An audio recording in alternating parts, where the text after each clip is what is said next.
Wherever. Is that like your catchphrase for starting? Because you start almost every episode with that. When I answer the phone and when I talk to people, I do. Hello. And welcome to episode 10. That was scary. Double digits, baby. That was scary. There's no need to yell. 10 for 10, episode 10. Good God. Let's go. And a happy belated Mother's Day to you moms out there. Are you using this as an opportunity to tell me something, Jess? I have a mother. Well, if this is your first time tuning in for 10 for 10, my name is Dan, and I'm a big boy. I'm Jess. Just me. Okay. It's just me in here.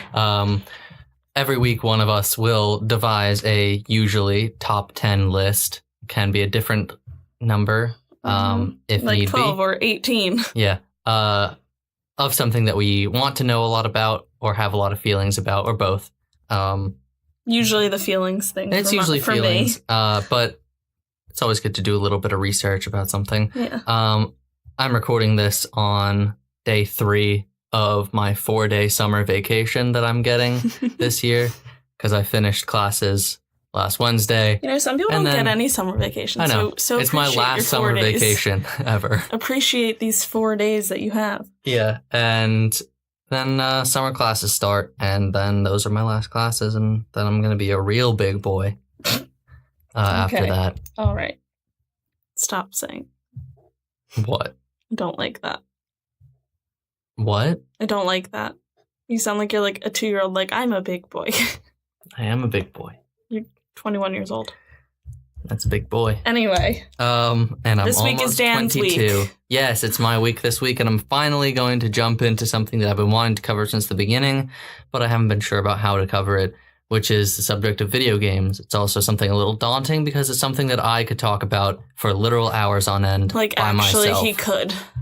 In fact, I could, like, leave the room and he might not even notice and then come back an hour later and he'll still be talking about, like, The Last of Us or, like, oh my God, I don't even know what games. I was trying to get a guest for this week. Our friend Julie, known as the Legend of Julie, who is a Twitch streamer, because she loves Twitch. She knows a lot about video games too, so I thought that she would have been able to contribute to the conversation. But she's a big kid and she just graduated and she's busy. Yeah, but she couldn't. And it was very short notice, so I don't blame her at all. My tablet is hot. That's worrying. It's going to blow up. Anyway, you ready to get this thing? Yeah, so... But it's your video games of what? This is about 5 months too late right now. Jeez. I'm doing my top 10 video games of 2017. I wanted to do this earlier, but also For some reason he didn't. I hadn't finished a lot of them. I would have been very hypocritical to talk about a game that I had just scratched the surface of. Dan, you can't play a game from 2017 after 2017 is over. Just like you can't watch a movie from a year that isn't happening anymore. That's why they keep making 80s movies, like... remakes. Because we're not allowed to watch the old ones. Yeah. Okay, so let's get into this. Let's just jump Don't right in. fucking say it. Let's put a coin in the arcade machine and press start on this episode. Only if it's the Zoltaire or whatever fortune teller. Okay. And then I can be in the movie big. So these are games that were initially released between January 1st and December 31st, 2017. Let's go for some honorable mentions. Number 1 honorable mention is Friday the 13th, the game. I had a lot of fun with that game, but... We watched our friend accidentally jump out of a window with that game. Yeah, after almost surviving the entire game just by hiding. They opened the window just to see, and then they accidentally walked out of it. Yeah, jumped out the window. It's a really cool idea, and the execution was a bit off, especially at the beginning, because there's just a ton of glitches and bugs and whatnot. But it's really found its footing with a lot of updates and it was really fun to listen to everyone else talking to each other. Yeah, I really liked that, that you could only Dan hear once people you were played really and it was like to. Clearly a group of 12-year-old boys, and it was one of the most entertaining things. Oh my God, yeah. There was really nothing better than getting such a great round in as Jason. Like, there were these little 12-year-old boys. Everyone was there a was bitch. like shit talking, and I slaughtered all of them within like great. 5 minutes. And Watching it was one of the better gaming experiences real I've quick had. side note, I don't really play the video games he'll be talking about. I'm more of like a side scroller like Mario. Platformer. I like Resogun. Yeah, you really do like side scrollers and indie games. The other ones just kind of stress me out. Well, camera control stresses you out. I cried once because I was so stressed. So understandably, I like watching them more than I like playing them. You also like, for my second honorable mention, the Lego games. I put Lego Marvel Superheroes 2. We have not finished this game, but it's really fun. All the Lego games are pretty fantastic. The Lego games, especially because it does like split screen, so I don't have to worry about keeping up. Oh god, yeah, it used to be that didn't happen, and you would be that's like fighting in with like the Super person. Mario, where it's like, oh no, I went too far. Oh, you're dead. My bad. I dragged you off of a platform. As well as Prey, which I just didn't really get to play much of, and it really didn't suck me in as much, but I really enjoyed it anyway. Yeah.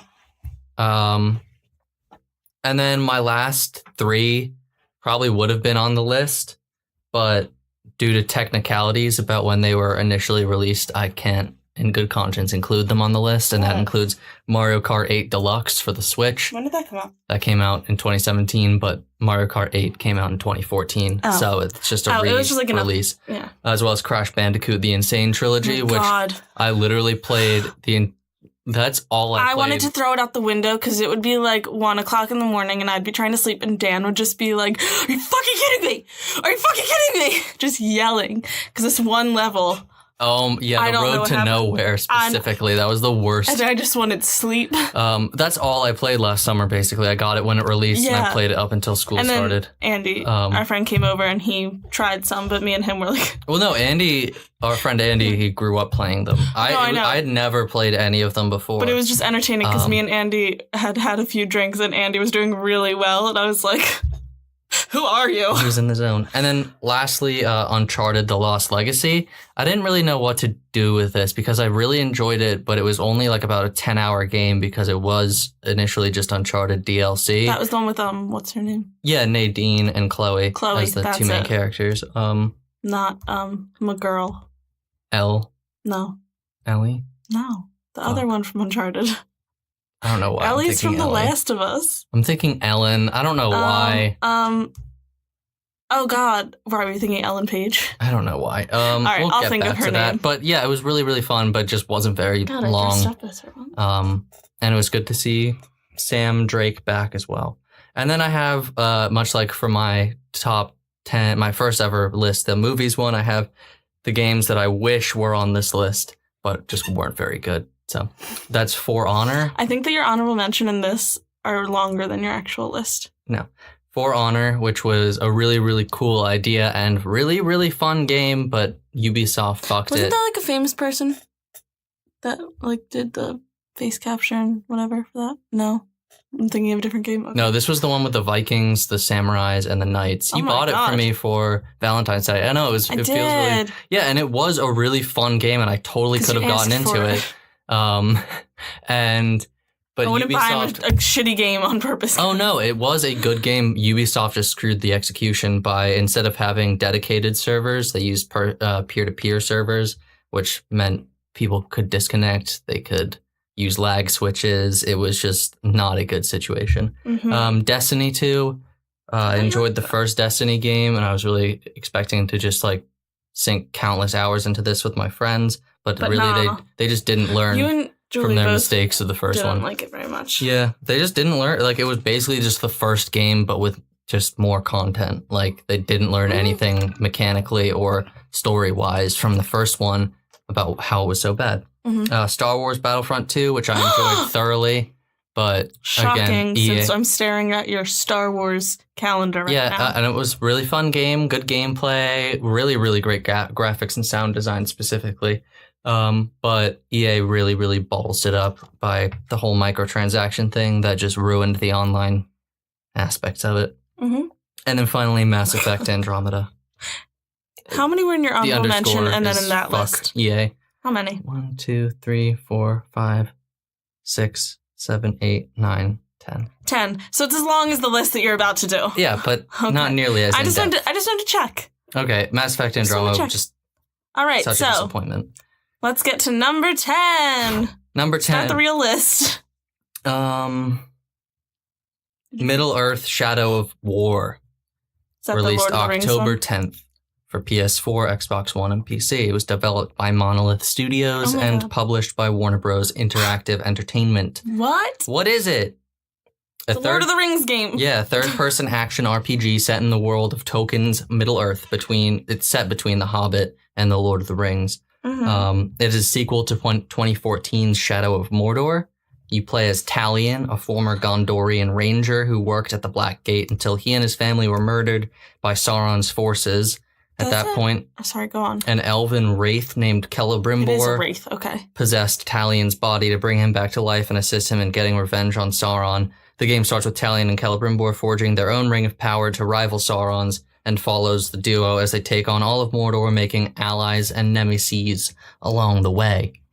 And Shelob is in it, the big spider, except she's not a big spider. She's a sexy lady. Oh, was this before she was turned into a big spider? No, she is a spider. She just like manifests herself. Like you see her as like the big spider, and then it's like a big cloud of blackness, and then she got curves. She thick. What happens if you AF. Would her babies be part human, part spider? I don't know. Come on, tell me. I know you know.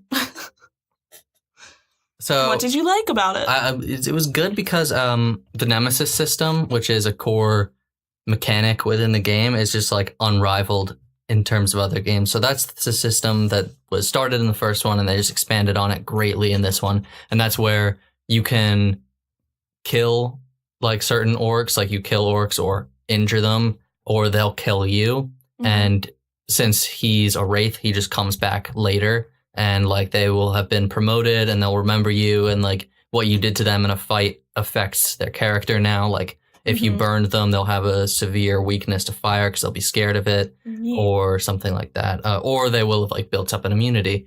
And so they added on to that by adding fortresses instead. So you could take on fortresses and just create a huge army. Just a great addition. And the Nemesis system was really, really fun. It was cool to build up my own followers as well as my own enemies. Okay. And the whole thing was that every choice matters. There was fluid combat, like kind of like the Arkham games, the Batman Arkham games, like that kind of combat system that builds upon the successes of the first game. It's really, really fun to just be like jumping in between orcs and just like kicking the shit out of them and slashing them, and then doing like a great finisher where you just like take an orc's head off. It was very satisfying combat. It felt like it had sounds like you're a lot of punch. Are video games making you violent? No. They can only prime violence for about 30 minutes. I was kidding. And really, it's more violent kids get attracted to violent video games. And, or messed up kids, let's say. Yeah, they're troubled it's just, kids. And yeah. So there was also like engaging kind of RPG elements to it in terms of like building your character and improving him. You love like changing skills. Their outfits and all. You're like, how does this look? Yeah, I love it. And like everything, and like I'll be like, oh, like I like his like armor right now, and Dan will be like, I picked it out. You said that about God of War. I've said it before. Yeah, God of War. It was like turquoise. Yeah, I got really a good armor set in that. So there's also like lots of treasures to be found. There's lots of armors, weapons, whatever upgrades, really. So there's also it's just like a bigger and more ambitious version of the first game, and the first game was really fun, and this one just like built upon that in a really, really good way. It's how a sequel should be. Yeah. And Troy Baker, who plays Talion, he's good. He's a favorite of mine. So why is it bad? There's really just kind of like a boring story and like kind of meh characters. Like they're good voice actors, but not much material to go with. Because, like, you can't do too much because then it'll affect the Lord of the Rings, and, like, you can't do that. The only Lord of the Rings game I ever played was on my friend's old PS2, I want to say. PS2 or GameCube? PS2. Yeah, was it the Return of the King game? I think so, because I just remember that we would always play this one part where there's a huge battle, like, on, like, a bridge, like, in, like, a cave or something. Anyway, it was so much fun. She was always Legolas, and I was always who my mom calls Mr. Handsome. Aragorn, the best character in Star Wars. And I just like Star Wars and Lord of the Rings. Yes, that's not true. We played Lego Lord of the Rings, Jess. No, but I mean like that's not what I would like usually play. And it was, I don't know, it stressed me out too because we would get so angry. Those games are really fun. We would get so hype. Those are like some of the best movie to video game adaptations out there. They were a lot of fun, but it was just like without a doubt we were always those characters. Yeah. We never tried anyone else. We never wanted to switch. So you never did like a Sam and Frodo mission? Because there was some where you like can't, like you were Sam or Frodo. We would just do like the ones they could do because we didn't want to be anyone else. That's fun. And then also in this game, there was microtransactions, which are like, they just seemed really tacked on. Like Monolith Studios made a really, really good game. And then, are you okay? I have a Band-Aid on my arm and I just scratched next to it and I accidentally started pull it off and Jesus. Ow! Your face, it was just conveyed absolute terror and pain. Well, I mean, that's been me all week. Guys, I threw my back out on earlier this week. So I've just been... You can call me Granny Jess, you know? Okay, Granny. Whatever. No, not you. Not you. Gam. Let's finish the list. When you do that. So the microtransactions just like really negatively affected the game and they seemed really tacked on as well. Mm-hmm. And there was like a huge kind of slog in the finale of the game. So there are 5 stages, I guess, of the story. And the story really ends after 4, but then it's just like you keep doing fortress fights in 5. And it just keeps pushing you like, buy these orcs, buy everything so you can finish this faster. And then it had a really disappointing ending to it anyway. I've been talking about this game for like 20 minutes now. We haven't. It's been maybe 5. All right. Why, you got somewhere to be? Yeah. Well, it's a party. It's my best friend's graduation party. It's a party. So excuse me for being concerned about the time. It's not like they're gonna taser you if you show up a minute late. It's a party. They will. And it's going late into the night. 5 minutes is not going to be that big of a difference. Anyway, so number 9. Now you've, by pointing it out, you've just delayed us anyway. You went on about it. Come on, boy. Number 9, yes. Wolfenstein 2, The New Colossus, released... That's the one where they kill Nazis, right? Yes, released October 27th for PS4, Xbox One, and PC, and it's coming out later this year for the Switch as well. Side note, on this channel, we don't like Nazis. That's all. Okay, good. While we're talking about this game. It was developed by Machine Games and published by Bethesda Softworks. So what is it? A first-person action-adventure shooter. It's a sequel to 2014's Wolfenstein: The New Order. And you play as William B.J. Blazkowicz in an alternative version of 1961 where the Nazis have won World War II. So, oh, shit. The Nazi SS make friends with KKK members in the streets as America falls further into the clutches of a racist, sexist, homophobic ruler. This is the game I'm talking about, not today. Jesus Christ. Ooh, that was biting satire. Go on. Was it even satire? No. Please go on. It's just a topical game. So BJ and his wife, Anya, who is pregnant for the entirety of the game, but still kicks ass. Quick question. It's called Wolfenstein. Is anybody a werewolf in this? No, but it's... God damn it. It's a long series of Wolfenstein games, and at some points they have gotten into, like, the Nazis, like, in the occult and whatnot. Werewolves? So I believe that there are wolves in some of the other games. Okay. So BJ and his pregnant wife, Anya, head up an underground resistance to take back America and restore it to its previous glory. Hell yeah. So why is it good? There's a really fluid and creative combat system to it and like tons of ways to approach a situation. Like you see like a room of Nazis and you can be like, oh, you can crawl through this vent and do it secretly, or you can go in guns blazing, or you can take cover and blah, blah, blah, blah. There's just like a lot of ways to go about doing something. And there's brutal finishers as well. So it's really, really satisfying to just like stick an axe through a Nazi's face and like tear him down. You know what I mean? So it's actually like fantastically written, and it's like a shockingly relevant story because they started this game right after the first one in 2014, and then they just kind of unintentionally lucked out in terms of it being really, really relevant to today's world. Nice. Which is kind of sad, but good for them at least. Maybe they're psychic. Yeah. So there's like really fleshed out characters, which is a pretty rare sight in terms of first-person shooter games. Like you don't really see characters who are so deep. Ugh, sorry about my phone. who are so deep and just have a lot to them, especially a main character who, like, he's constantly kind of narrating the world around him, and it's interesting to hear his insights and further himself. Nice. I'm going to move my chair. It's going to be real squeaky. There we go. Why didn't you like it? Well, no, I still have some more things why I liked it. It was really, really challenging, which I like in this game. Like, I had to do just a lot of saving, otherwise I would be completely screwed and had to go back, like, really far. Mm-hmm. So, I mean, it's nice because it really, really makes you develop your skills and your reaction times. Nice. Yeah. It makes it feel like it's worth it. So there's also an awesome plethora of weapons to choose from. Oh my god. There's like lasers and shotguns. Shit, man. Is there a mace? A mace or mace like pepper spray? The thingy that you swing around? That's a flail. I thought... A mace is a stick with a ball on top, and a flail is a stick with a chain and then a ball. And then the spiky ball. Yeah. I learned that when I was a little boy and loved knights and weapons, and I still do. Okay, let's go on. So why is it bad? So it doesn't force you to be too creative with your weapon choice. Like, I chose 3 weapons to fully upgrade and then just kind of use them throughout the entirety of the game unless I needed to use something, like, because the game made me at one point.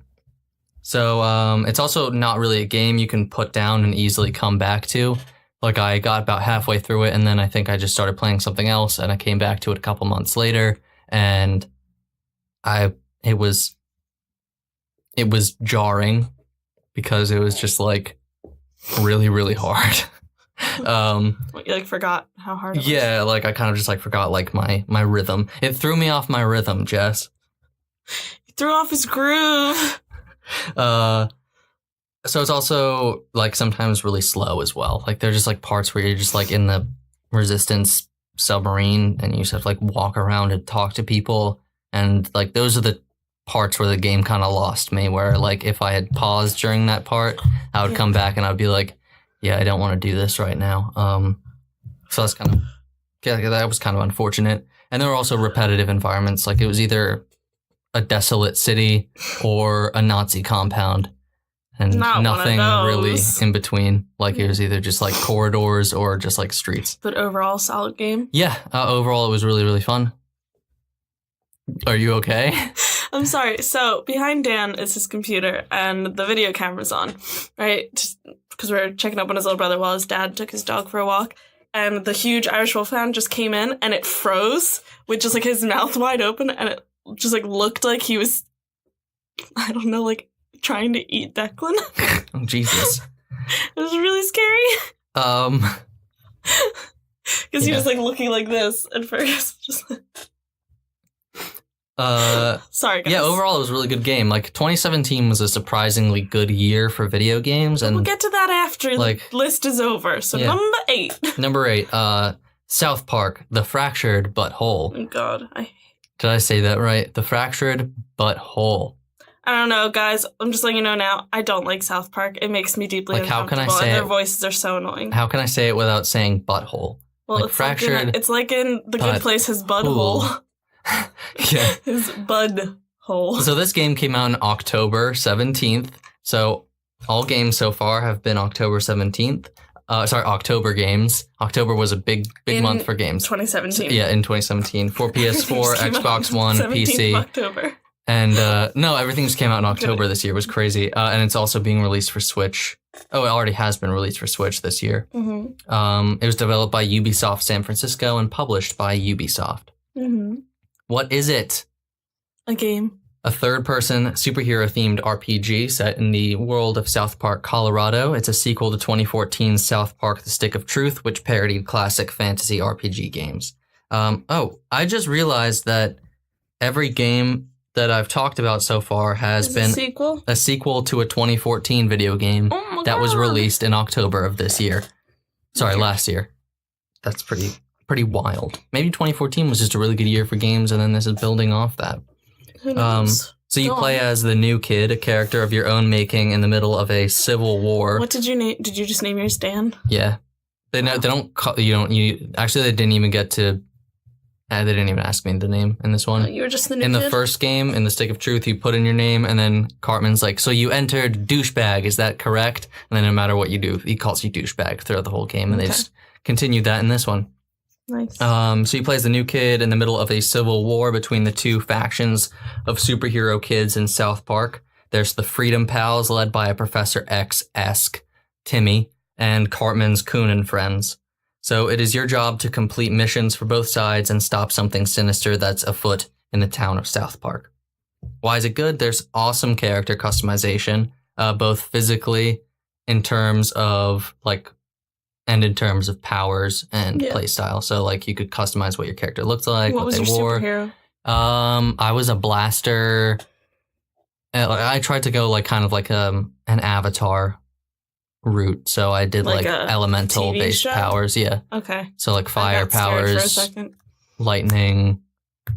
Solid. Yeah, all that good stuff. I just remember I was whenever I watched you play, I was just it made me so uncomfortable. It's such a fun game. So there's a great visual style that looks like it just looks exactly like the show. Looks like you're watching the show. Yeah, which is awesome. So it's just kind of like a 20-hour episode of South Park, really. And there's hilarious and amazing writing that feels like the show as well. There's a nice satire of superheroes and cinematic universes. They'll throw in references to the MCU, Cartman, when they first break up, Cartman's like, okay, well, good luck with your cinematic universe, DC Comics, because the DCEU sucks dick. Okay, Daniel. Batman's your favorite. Yeah, but those movies bastardized him. Well, so I'm that's talking why about I don't Lego. Like Lego. Lego Batman is the best. It was really good. I think we've just hit our quota for every episode. We have to say something bad about the DCEU. I don't. Otherwise, you do. Just Marvel won't pay us unless... Nobody's going to pay us. We're never getting paid. Oh, yeah. We're not getting paid. Totally not getting paid, right? We're not getting paid, guys. And there's kind of shit that only South Park can seemingly get away with, such as the part where your character has to give businessmen a lap dance. Well, it's not. And fart on them. There are these missions that you play for the police officers. They're like, there's a big drug dealer in town. You need to go take him down, and et cetera, et cetera. And he makes it sound so dangerous, and they shouldn't be sending you into this place. And you go into the drug dealer's quote unquote compound, and it's just a house, and there's just a black guy who lives there, and he's like, what are you doing in my house? And then you just beat the shit out of him, and he gets arrested. What the fuck? Exactly. It's all about the cops and how they'll frame black men. And also the difficulty bar when you start out the game. And you're choosing your skin tone, and the lighter you are, the easier the game is, because that's how life works. Sorry, Dan just hit the mic with his tablet because he keeps switching it from hand to hand. And it's just tons of fun to play. I lost hours just totally enraptured in this game. It was good. I lost him for a little bit, guys. Yeah. I lost him. So I don't really get how they can release it for the Switch, because I would not feel comfortable playing this game in public at all at any time. So why is it bad? The combat is not very challenging and can be kind of repetitive. So that's why the writing was so important, because otherwise it just wouldn't be that interesting to play. And I'm pretty sure I only died in combat maybe 5 times over the course of the entire game. Hey, you still died. Yeah, but then I would just wreck it the next time. And also sometimes it can be seriously fucked up. And I never heard him get angry uncomfortable. at the game. Yeah, it was just a funny game. Honestly, games I personally just aren't that funny anymore. Couldn't watch you play it very much. Sorry, guys. And that's South Park: The Fractured But Whole. Hey, there we go. I did it kind of right that time. Number 7. Yeah. The Evil Within 2, released October 13th. I don't remember that one. For PS4, Xbox One, and PC. It was developed by Tango Gameworks and published by Bethesda Softworks. What is it? I don't know. It's a third person. You should be the one asking these questions. I have them, and then you're like, I have a few more things actually to say about this that I'm talking about. I'm not going to. I'll signal you when to ask the next question. Ask annoying questions. I'll give you one of these. A quick snapping point. All right, go ahead. Let's try it out. What are those? Jesus Christ. I was actually going to give a little shout out and go, why is Gamora? Why is it this game? So it is a third-person action survival horror game, which I am extremely partial to that specific genre. I don't mean to toot its horn, but I like third-person action survival horror games. Okay, let's get on with it. It's a sequel to 2014's The Evil Within. Was it released in October? October 13th. Yeah, it was Friday the 13th. Oh my god. So you play as Sebastian Castellanos, a now washed up police officer, or detective or sergeant. It's not really that clear. Oh Jesus! I wrote he, wife, and daughter mysteriously died. And daughter. His wife and daughter mysteriously died. Sounds like Borat. Many years prior in a house fire, but he is approached by a former coworker who says that is not the truth and that she works for a company called Mobius. Was she posing? Yeah, his daughter is apparently alive and in a STEM reality of a small town called Union. So STEM is like, I'll get into that later. Is it like a Total Recall? No. Okay, never mind. All you had to say was no. No, but the company, Mobius, has lost contact with his daughter. She was used as like the core of this whole, like her mind was used as like a template, I guess. And then they've lost contact with her for a week. It's like the little girl in that one episode of Doctor Who with the library. She like was the library, remember? Come on, with Donna. With the shadow. Oh, she was like what saved everyone. Well, I mean, I'm not saying like that this little girl saving everyone, but she was like the mind of the library. Oh yeah, but like that was like if you got caught in the library, then you got put into the weird world where everyone was like deleted or something like that. Like everybody she saved everyone who had died in the library. They hadn't died. Everyone thought that they died. Yeah. It was like 4,000 souls like, saved. Took them in, yeah. Yeah. They were like saved into the computers or something like that. To save them from the weird shadow thingy. So anyway, Sebastian must go back into STEM to rescue his daughter. So in the first game, he doesn't know it, but he's in a STEM system. Mm-hmm. So why is it good? It's got engaging. Oh, sorry. Why is it good? It's got engaging and fun gameplay and combat, which is. Why is it bad? I'm not done yet. See. It's effectively creepy and has like a really good atmosphere to it with some solid, really creative visuals once you're in the STEM systems. You like a lot of games like where you're trying to like save the characters like kid and stuff. I don't know. What other games? Well, it doesn't necessarily have to be their kid, but like what other games? What's The Last of Us? Heavy Rain. There was another one. Oh, The Last of Us is your more that one, Walking Dead with the girl Clementine. Well, she becomes the main character in the second season onward. I don't know. I just feel like you have quite a few where it's like, I gotta protect this kid. Yeah, I guess. So that's really important to him is getting his daughter back. But there's some really like cool creative visuals once you actually get into the STEM system, like floating shit or whatever. Like it becomes shit floats. Since his daughter is in more and more danger, it just becomes more and more fractured. So like it starts out as a really normal town. It's like her. Yeah, and it just like it becomes like weirder and weirder as you go along. Weirder. So it's an interesting setting, which is it was an open world in this game instead of like unlike the first one, which was extremely linear, and that's really unusual for like kind of survival horrors. Is going with an open world that rewards exploration, so it encourages you to do more than just every single story mission. It's appropriately challenging. Mm-hmm. Like I had trouble with a lot of parts. But nothing that made me want to quit the game. Like it was just like, oh, okay, I'll do that differently this time. Like there's some solid boss fights in there. Mm-hmm. And it also builds well off of the first game. It's a nice sequel. Ready? Why is it bad? It's really convoluted and has an unclear story. Like I cannot really tell you what happened in that game. Just kind of like ended. I enjoyed the gameplay a lot, but it was like, what the fuck is this about? Like, they tried, it was really confusing in the first game, so they were kind of screwed starting this game. Like the whole STEM system and what it is and cores and the company, and it's just like, what the fuck is going on? Okay. All I cared about was like, oh, is he going to get his daughter or is he not going to get his daughter? Did he?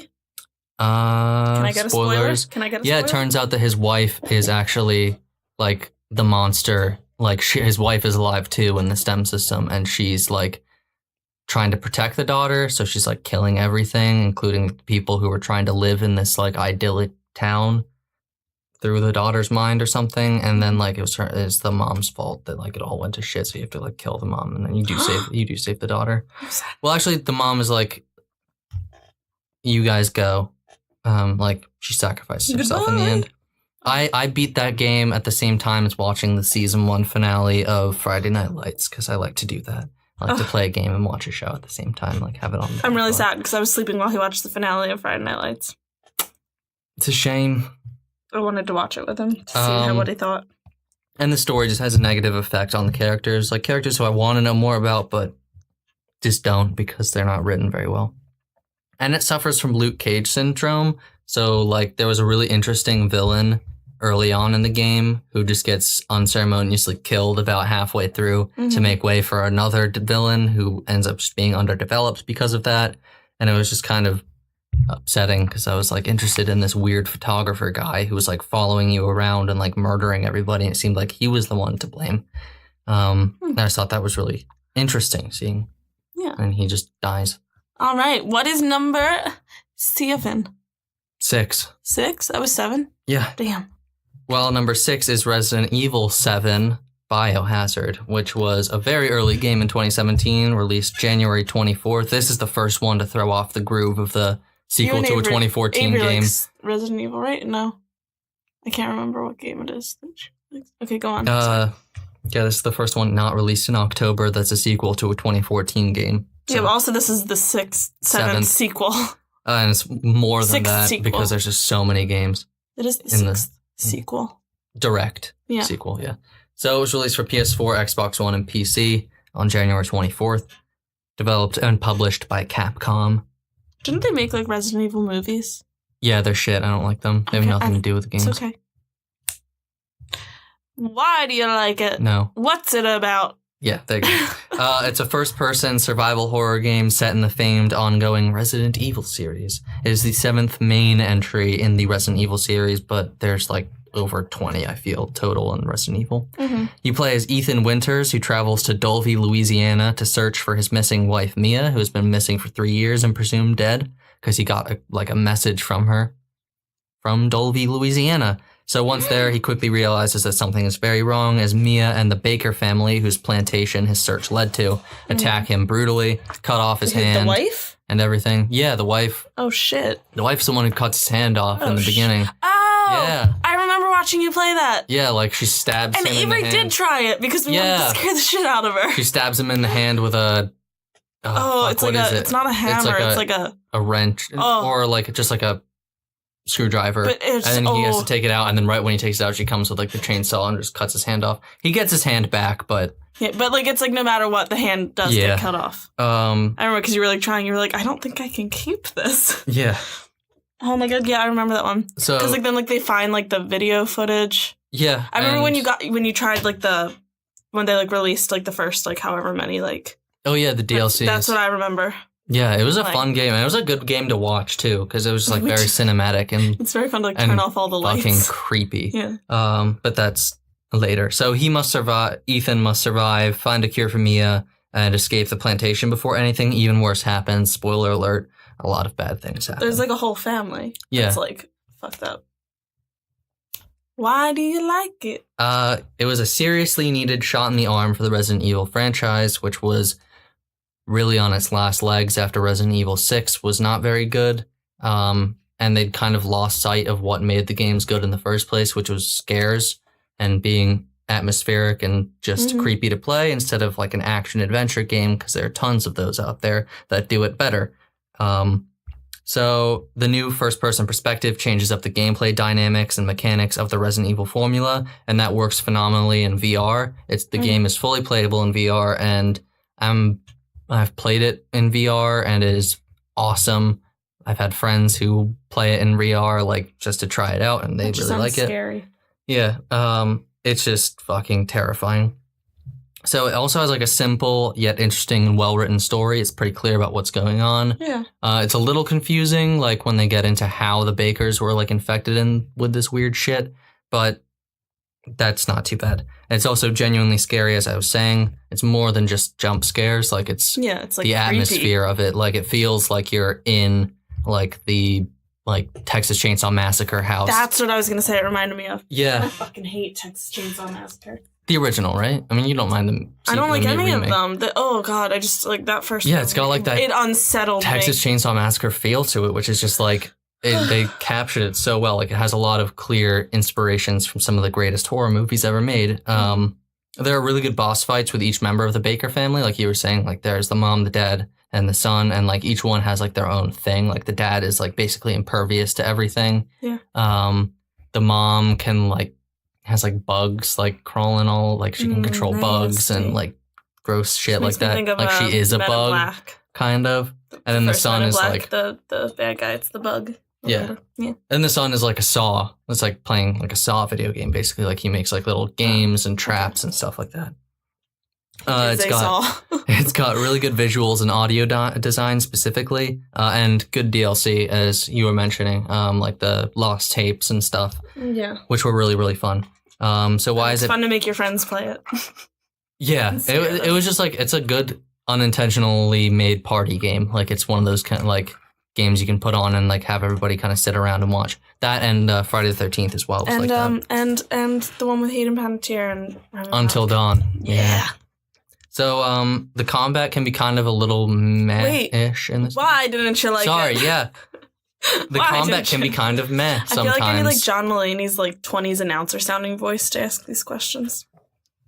No. Yeah. No, but it's more like no. Yeah. Not so like funny. It can be like a little weirdish like with the combat, but like I still enjoyed it a lot. Mm-hmm. Jess is laughing about John Mulaney. No, I had to lay my head down because of my back. And the game kind of drags in its final act. And also John Mulaney. But it drags. Yeah, a little bit. Like, as I said, like it's a little weird about like the company involvement, Umbrella Corporation, et cetera. And it's also not very long. I wish it was a little longer. Like I like longish games. But I feel like really scary ones, it's like they can't. Yeah, it didn't overstay its welcome, which was it's like horror movies are usually shorter than... Yeah, like A Quiet Place is like exactly an hour and a half. Oh my god, you still have to see it, guys. I know. It's so good. I just like the aesthetic of the game. I like the gameplay. There wasn't too much bad about it. I really love Resident Evil.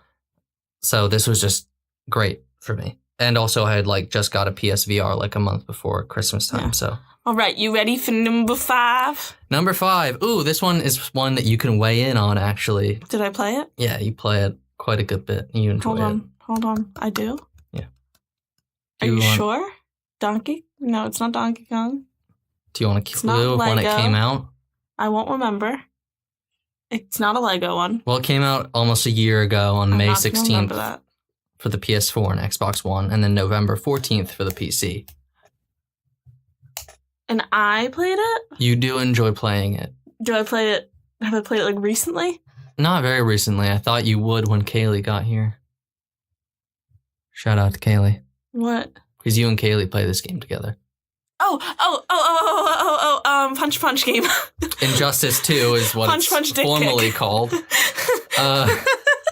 So Injustice 2, which was developed by NetherRealm Studios. Me and Kaylee call it punch, punch, kick in the dick. Yeah, because all they do is just crouch and kick each other the whole time. We never say that we're, like, good at games, but we know how to get it done when we're playing with each other. And hey, I beat playing with each other? I think I beat Corin one time, and I beat Andy one time, and I was like, see, I'm an asshole because I just repeat the same thing. That's not a good thing to do in fighting games. Well, you're like... do like some like the combos or whatever, and I was like, no, I'm just gonna kick. My god. I'm just gonna kick him in the dick. So as I was saying, it was developed by NetherRealm Studios and published by Warner Bros. Interactive Entertainment. The best 2 characters to play fighting is Catwoman and Cheetah, because it's just really funny. Cheetah should have just been a skin for Catwoman. It's just really funny the way. Why do you like it? What's it about? Oh, yeah, what is it? There we go. A fighting game set in an alternate version of the DC universe. And now it has the Teenage Mutant Ninja Turtles. Hells yeah, it does. So it's a sequel to 2013's Injustice: Gods Among Us. And the story is after a totalitarian Superman and his allies Wonder Woman, Aquaman, Green Lantern, Damian Wayne, The Flash, etc., have been imprisoned following the events of the first game. Batman and his crew seem to finally be in a good place. That is until Brainiac rears his ugly three-noted head. I like Brainiac. At least in Supergirl, I like Brainiac. I was going to say, Supergirl. Brainiac 5, I think. Supergirl shows up, breaks Superman out, as well as all of his friends. They're cousins. And she does her best to mediate peace between the former members of the Justice League to get them to fight together to save the world from Brainiac. Nice. Another side note, it's really fun when you choose to play as the same character as the person that you're fighting against, because it just really... you get really fucking confused. Yeah. Especially when it's two Aquamans, because they don't have different costumes. Usually, like, Wonder Woman, it'll give you a different Wonder Woman outfit. Aquaman, for some reason, it's pretty much the exact same thing. Same with Green Arrow, I think. No, his is just a weird shade of green. But yeah, but it's still, like... It's really fun. Sorry, guys. I really like this game. Why do you like it? Yeah, so it has ridiculously fun gameplay, as you were saying. Like, it can either be, like, a really easy pick up and play, and two people who barely know anything about fighting games can just play it. Me and Kaylee. Or, like, you can get really, really into, like, the minutia of the moves and the combos and everything, and get really skilled at it. But, like, it's fun at either end of the spectrum. Really, it's just and it looks really good game. It's visually, honestly, I think it's the best fighting game to come out in the past 5 years, probably. It's very pleasing to look at. Yeah, I have right here that there are top-notch visuals, and like really good sound as well. Like, yeah, you can really hear like the. I remember I got it a couple days-ish before I got my like new sound system. And, like, it was the first thing I played on the new sound system, and it was, like, it was crazy. Wait, what did it sound like? I'm not doing that again. So the progression system and customization options specifically make playing the game more enticing after finishing the story mode and getting good with some of the characters. There's also the multiverse, which is constantly changing and entices you to keep playing. Like, that's the problem I have with a lot of fighting games, is that I would play the story and then, like, do some fights with my friends. But after a while, we just kind of be like, okay, there's not really much else we can do in this game. But this, it's like you can keep playing to earn better loot. And keep punching your friends. And get more powerful and level up and stuff. And they did, like, special events for when Wonder Woman came out. They did, like, a multiverse where if you, like, did all these events, you got her costume from the movie. And it's stuff a beautiful like that. thing. Yeah, so there's also a really good story with some genuinely emotional moments to it, which, again, I don't even care about those parts. You don't get that in a fighting game most of the times. It's usually like, oh, you and I are in the same location and we don't know each other. Let's fight. Like, that's how it is. But like, with this one, it's friends. Like, like the final battle is between Superman and Batman, and you have to choose whose side you want to take. Did you choose Batman? Batman, yeah. Because for some reason you like that dark. And it's kind of like... Depressing boy. It feels like kind of like Captain America Civil War, like he's my friend, but like so was I. So were we. Like before they fight each other for the final time, they're like talking about the night that they reminisce about the night that Superman told Batman that Lois was pregnant and stuff. With a baby? Yeah, but then he murders the baby and Lois accidentally. That's how the whole game starts in the first one, is the Joker hits him with like special kryptonite-laced scarecrow gas, and then Superman freaks out and thinks that Lois is Doomsday and punches her up into space, so it kills her and her baby.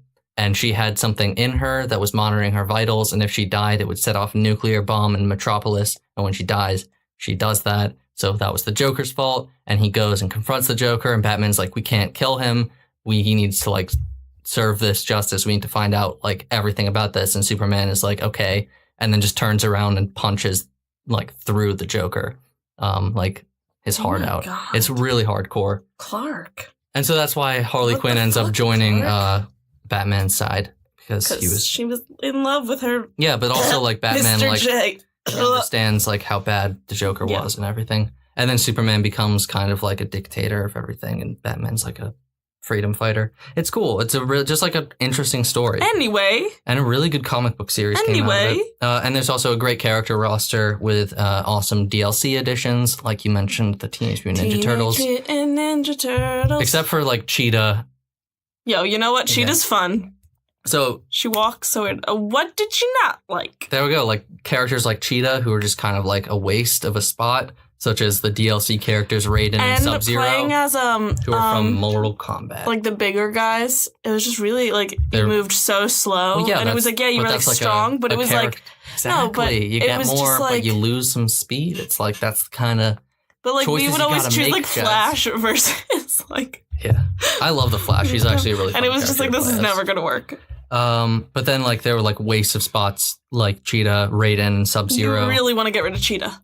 Well, Raiden and Sub-Zero specifically because they're from Mortal Kombat. They have their own fucking fighting game. Those could have been two other characters that you could have played as. Anyway, all right. And the voice acting can range from really good to like really hokey sometimes.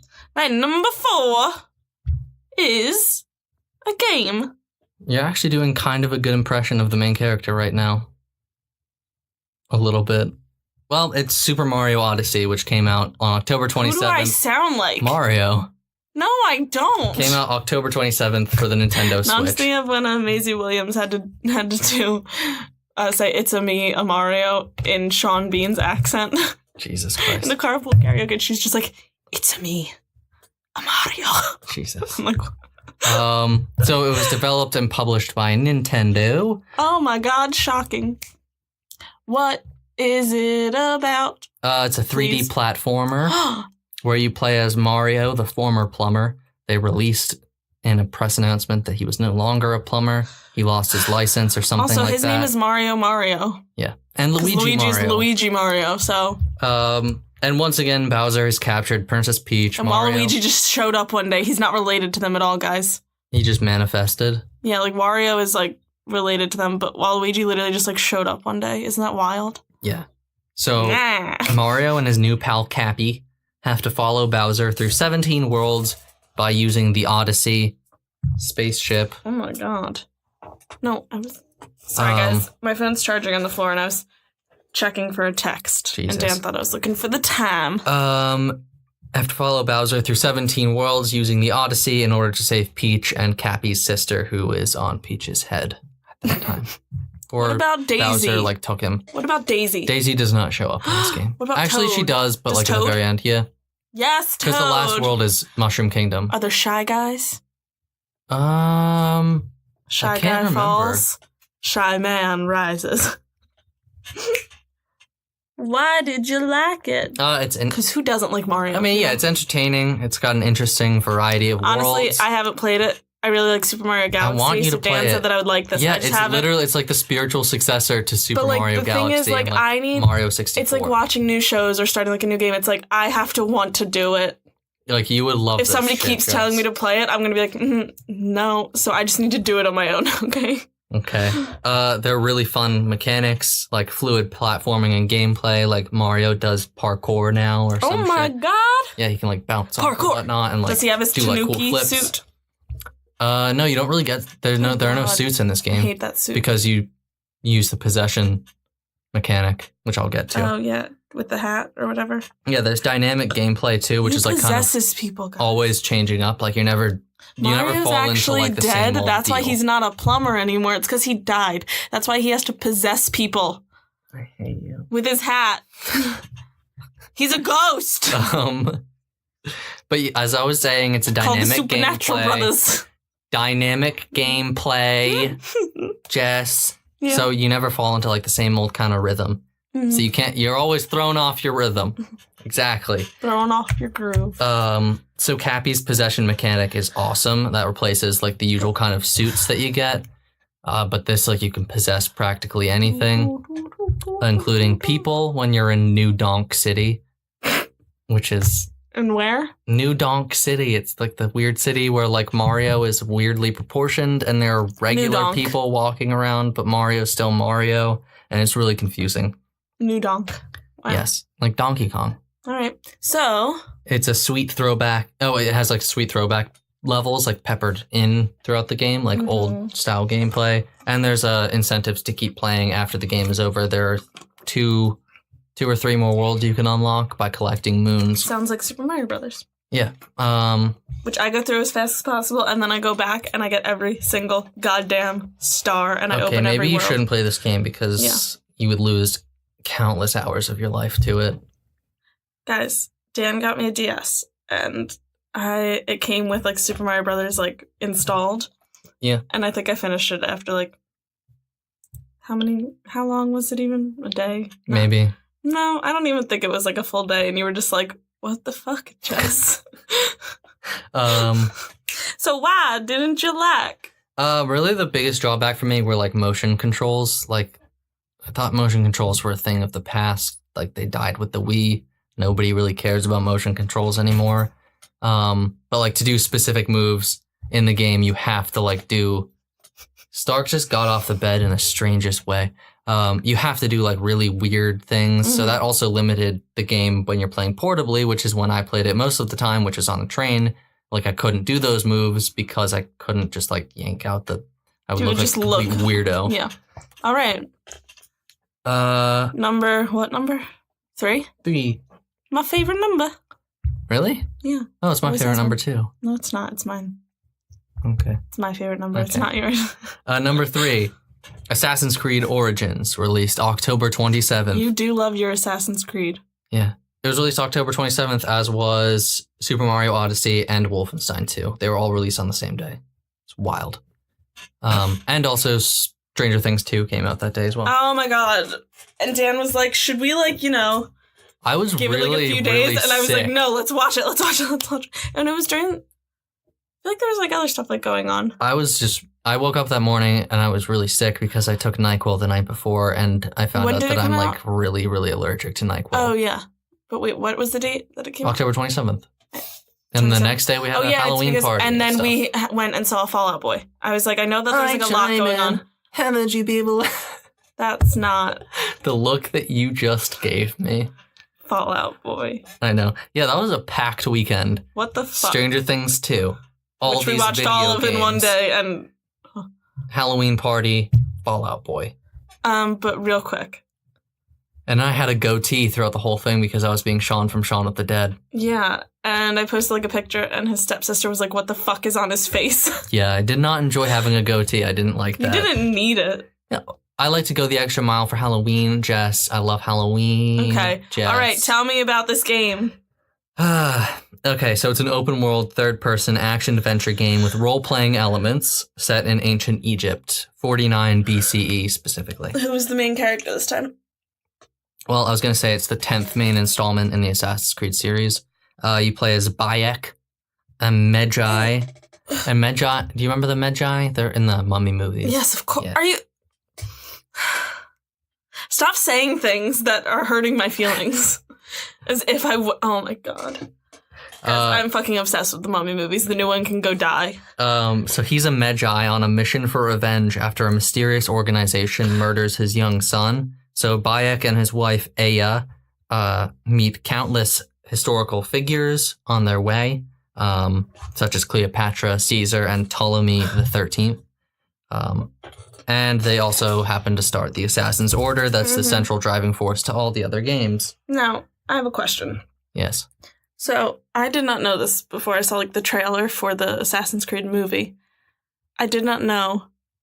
Is this with all of the games where, like, they're like, modern-day people that, like, go into, like, the lives of their ancestors? The only game that doesn't have that is Assassin's Creed Unity. Because I had no idea. And I think Rogue. And then, like, I saw, like, the trailer, and I was like, Michael Fassbender, what are you doing? The whole point is, like, it's about DNA memories, so you can go back into the memories of your ancestors and relive their lives. I'm like, that's kind of creepy. Yeah. Because it's like, ooh, creepy. But, like, only specific people can do that. And, like, they have, like, the assassin gene in them that allows them to do, like, the eagle vision kind of deal. So... Why did you like it? It has an immersive, beautiful world packed with things to do. There's like wildlife. There's just like hippos roaming around. that'll like fucking attack you. I love hippos. We went over this last 2 weeks ago. Because last week, yeah. Because I was burnt out. And I asked him, I was like, when are we recording? And he was like, huh?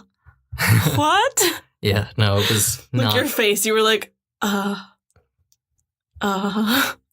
Same with like 2 days ago when I said, oh, hey, is your list done? And he looked at me like... I wrote this list a while ago. I just hadn't finished all the games, so I wanted to make sure to finish them before that. All right, go on. There's side missions, gear finding, outposts. There's like a ton of shit to do. Yeah.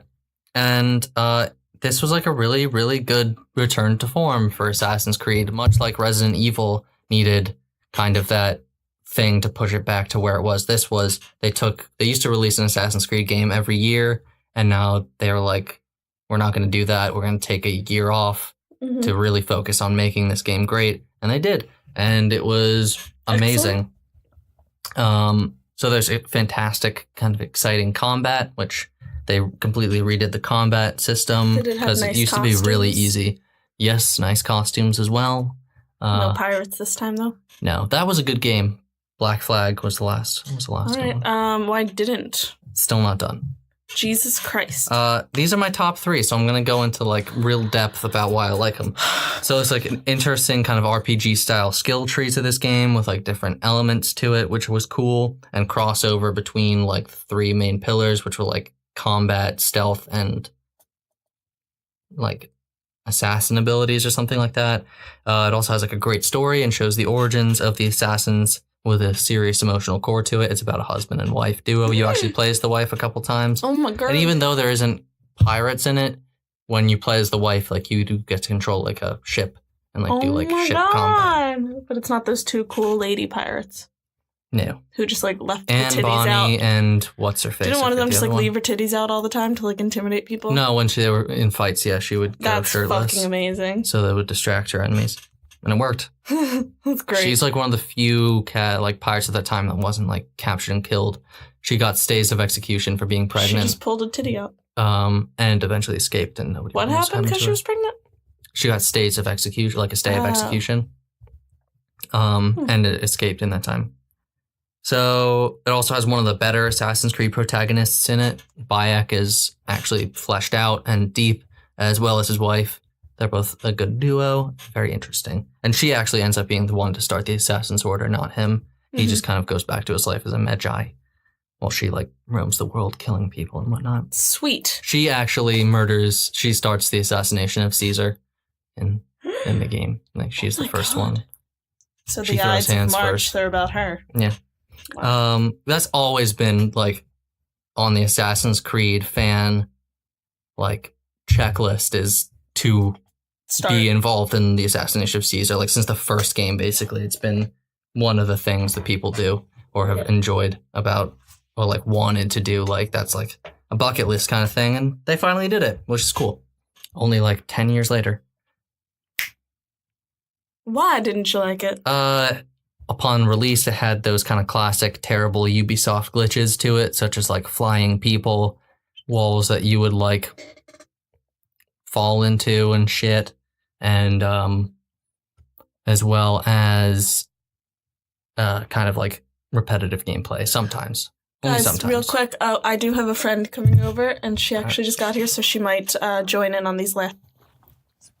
Okay, so sorry, we just took a quick break to let Jess's friend in. Say hi, Joanne. Hello. You're supposed to say hi, Joanne. God damn it. Too. And with Avery, Dan, it's never going to work. Maybe it will one day.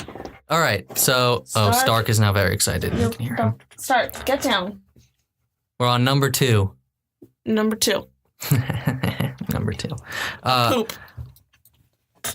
Horizon Zero Dawn, which was released with February 28th. With the girl that looks like me. Exclusively for the PS4. That's why he likes this game. Okay. It was developed by Guerrilla Games and published by Sony Interactive Entertainment. What's it about? So it's a third-person open-world action-adventure RPG, which is a mouthful. You play as Aloy, a hunter, archer, brave from the Nora tribe, After her father is killed and attacked by cultists, Aloy is sets out across the expansive world of a formerly post-apocalyptic America. I say formerly because civilization has once again emerged with other tribes and cultures existing in the landscape. Oh my God. So she needs to figure out what's happening to the usual peaceful until disturbed robotic animals that roam the land, because they're all kind of going like crazy and like just attacking people randomly. Sounds like that one episode of Black Mirror. Isn't it like a robot dog that's like attacking her and trying to kill her? But doesn't it pick up a knife? Yeah, but that's a different thing. I know. That's what I think of. So it's just... Sorry. Oh, what do you like? It has dazzling visuals and a very unique style to it, like the kind of post-apocalyptic technical world about it, and like the cool robots and shit. Like I just like the technological... Sorry, that was my chair, guys. The technological post-apocalypse is just... it's just beautiful. Has a really well-written story as well, with a fantastic protagonist in Aloy. There are twists and turns at every corner of the game, and it's just like, whoa. Okay. Whoa. Didn't expect that to happen. Whoa. One more whoa. One more whoa whoa. for the kids at home. Can I get some woes in the chat? Can we get some woes going in the chat, please? Okay, sorry. So there's fast-paced, skill-based combat as well, with a lot of approaches you can take to it. And there are tons of things to do in the map. It's a rich I didn't really watch you play tapestry this of at a all. world. Yeah, I really played it on and off. Like, I never really had like a period where I was just like playing only this. Like, it's just a good game to come back to because it just has a lot to it. Plus, it's one of those games that I just didn't want to finish because it was really fun. Yeah, but you can always go back and play.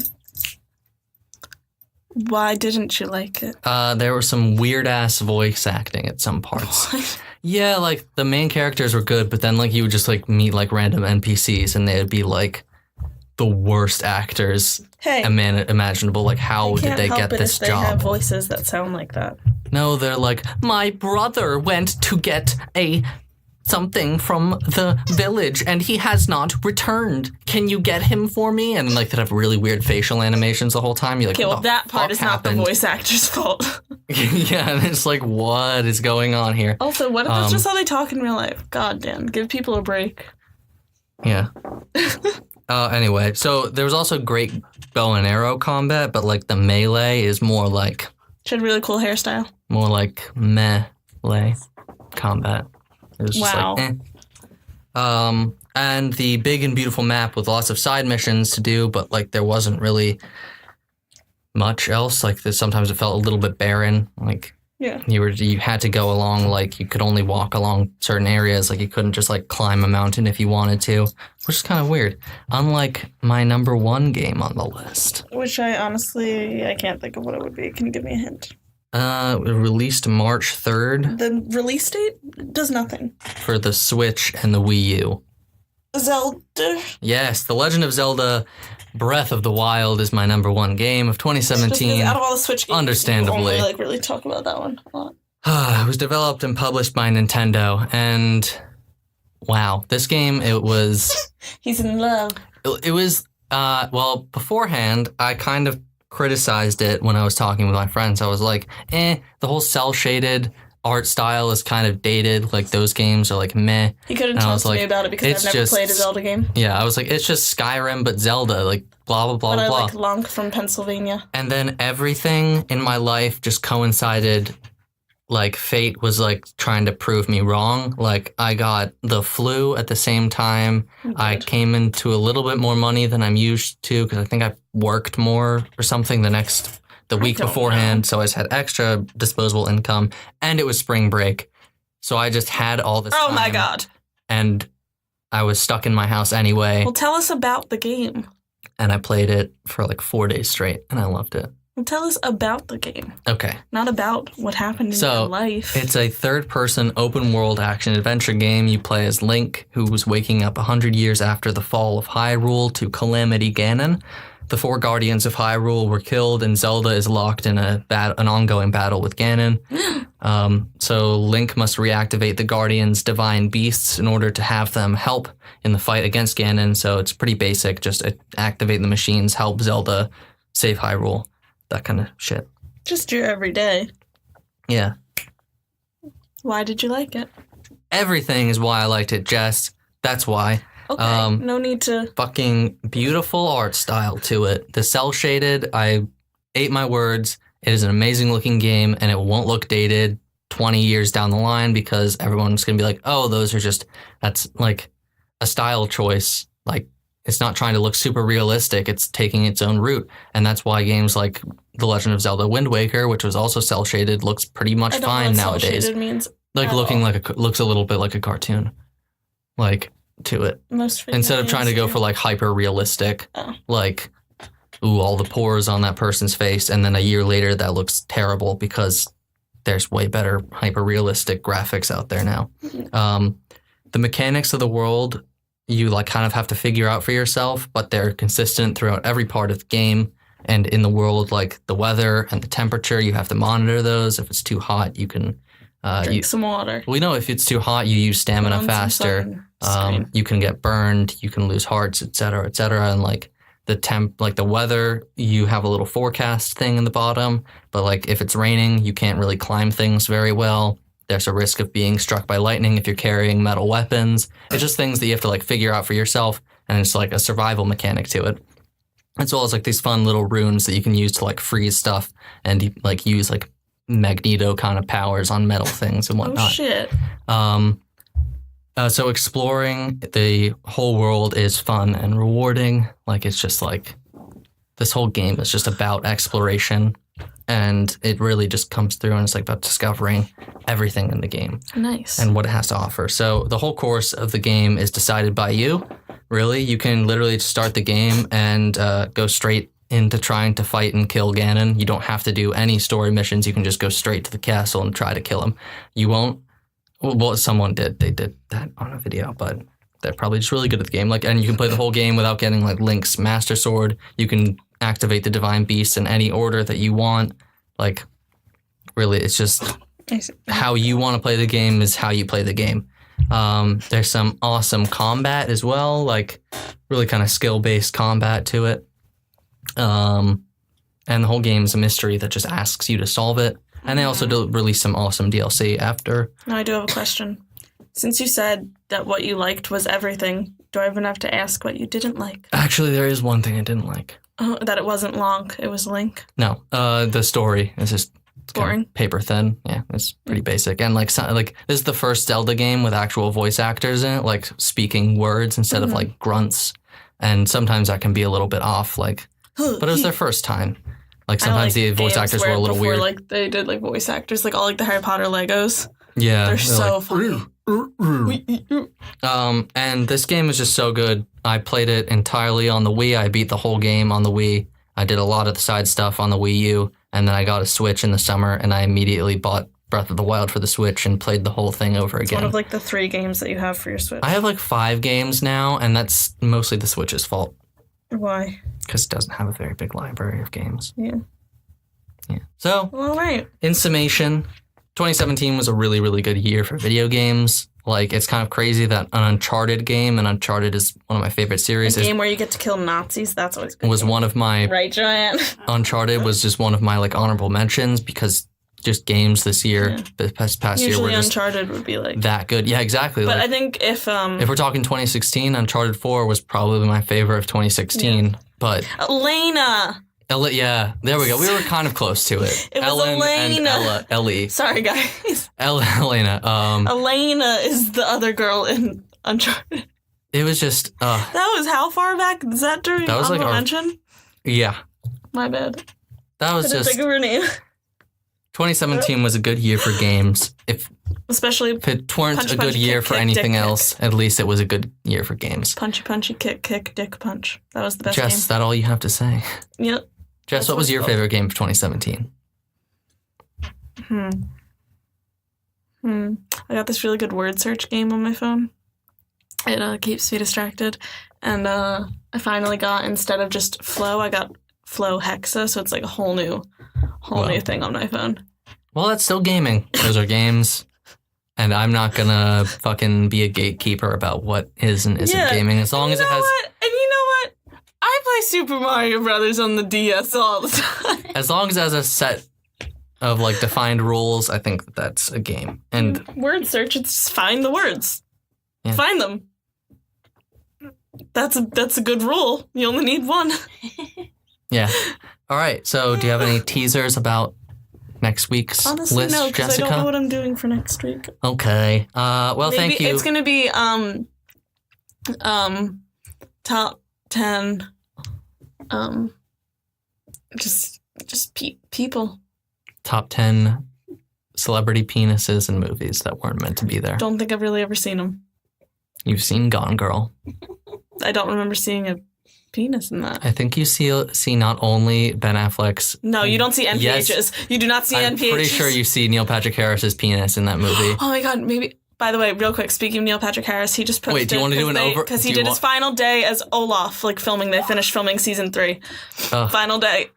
Do you want to do an over-under on how many male penises are in Gone Girl? So I'm saying there are 2. Do you want to go over-under on that? I don't care. Because I've seen that movie once. It was really long, like 2? Good, but it was so fucking long. $50. No, okay. Do you have $50? I have $50. No, it'll be my favorite times that Mark Ruffalo. Okay. That's it. Favorite times that Mark Ruffalo. Well, thank you for listening to this episode of 10 for 10. If you have not already, be sure to tell your friends and family. I guess, yeah, subscribe. This is going on YouTube, but I mean, we're not really like that concentrated on YouTube, but still, yeah, subscribe. It's nice. Share it with your buddies if you liked it. Leave comments or contact us on Twitter at 10for10pod there. Like us on Facebook. We're just 10 for 10 podcast. Just like us as people. Like us, yes, as people. And email us at 10for10@gmail.com. If you have any suggestions for lists or any criticisms or rebuttals of what we said about our rankings and what not. Did I hit everything, Jess? Yeah. And yeah, I don't think I forgot anything. And yeah. I can't think of anything else. Do you want to like have like a sign off catchphrase? Yeah. Okay. The show is canceled now. Bye. Of that. All right. Take it easy, y'all. Or don't. Bye. Have a great Mother's Day and Memorial Day. No, this will be after Mother's Day, dear. Don't kiss them. Give them a little kiss. When was English Mother's Day? And throw a whoa in the chat, please. When was English Mother's Day? I don't know. It was a couple months ago. His mother's. All right. Love y'all. English lady. Peace. Goodbye.